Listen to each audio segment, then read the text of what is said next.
হে মানুষ, একটি উপমা পেশ করা হলো, মনোযোগ দিয়ে তা শোনো।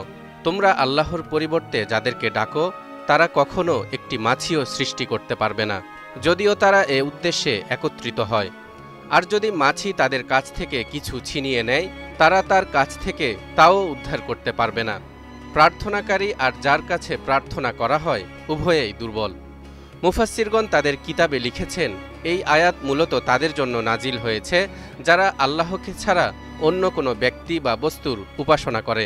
বলা হয়েছে তাদের একটি মাছি সৃষ্টি করারও ক্ষমতা নেই, কারণ মাছি যেমন দুর্বল তেমনি আল্লাহকে ছাড়া যাদের উপাসনা করা হয় তারাও দুর্বল।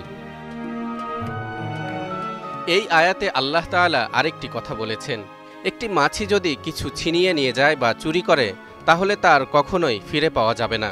বিষয়টি নিয়ে একসময় অবিশ্বাসীরা প্রশ্ন তুলতে শুরু করে। তারা দাবি করে কোরআনে এই তথ্যটি ভুল